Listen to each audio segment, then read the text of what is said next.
আমি তোমায় ছাড়া থাকতে পারবো না মন্দা। আমাকে একটু সময় দাও লক্ষ্মীটি। আমি কিছু একটা কাজের চেষ্টা করি। কি কাজের চেষ্টা করবে? 10 ক্লাসে তো পাশ করনি। কে কাজ দেবে তোমায়? আর কাজ পেলেও তাতে কত টাকা আয় হবে? আমাদের দুজনের কোনো মতে চলে গেলেও ভবিষ্যতের কথা ভেবেছ? যদি একটা বাচ্চা কাচ্চা হয়, কি খাবে সে, কি পড়বে? এটাই একমাত্র পথ। লোকটার মাথায় টিউমার আছে।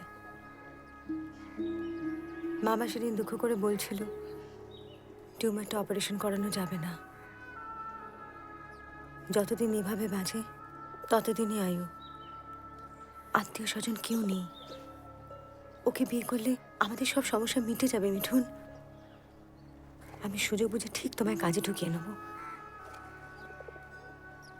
তারপরে কালে কালে সব আমাদেরই হবে। তুমি তুমি সব কি বলছো মন্দা? মন্দা, দরজা খোলো। মন্দা, দরজা খোলো। আমার কথাটা শোনো। মন্দা,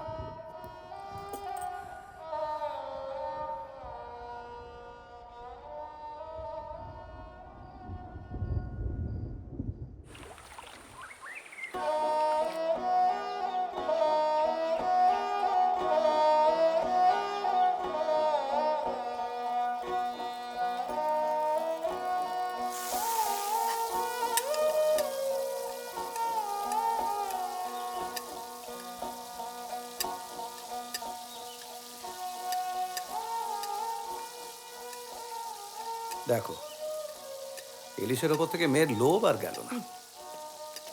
ওটো কোথায়? ওটো, চলো আমার সঙ্গে। আরে ইলিশ মাছটা তো পুড়ে যাবে। আরে বন্ধ করো না গ্যাসটা, বন্ধ করো। চলো। ওটো, চলো, এসো, হাত ধরো। নিভৃতে যতনে আমার নামটি লিখো তোমার। কি ব্যাপার তো বলবে। একটু বসো এখানে, বসো। হ্যাঁ। এসব আবার কি? আরে বাবা, জন্মদিনের দিন বউকে এত খাটাবো? হ্যাঁ, তুমি কি ভেবেছো বলো তো?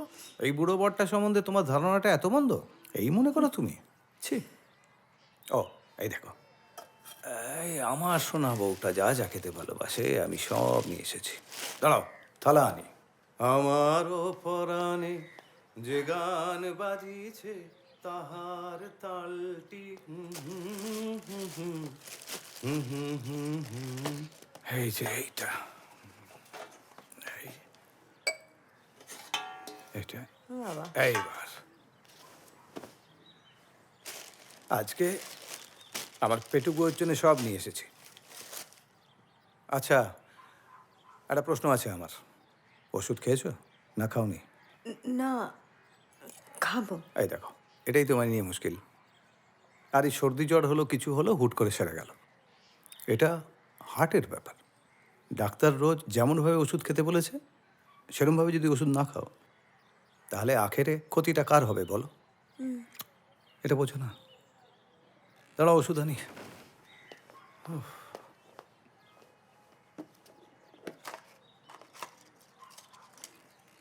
এটা আমায় খাটিয়ে খাটিয়ে মারল।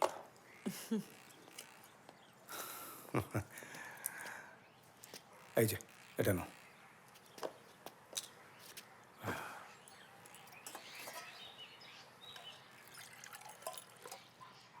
খাও।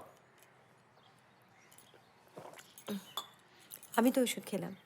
আপনি আপনার ওষুধ খেয়েছেন?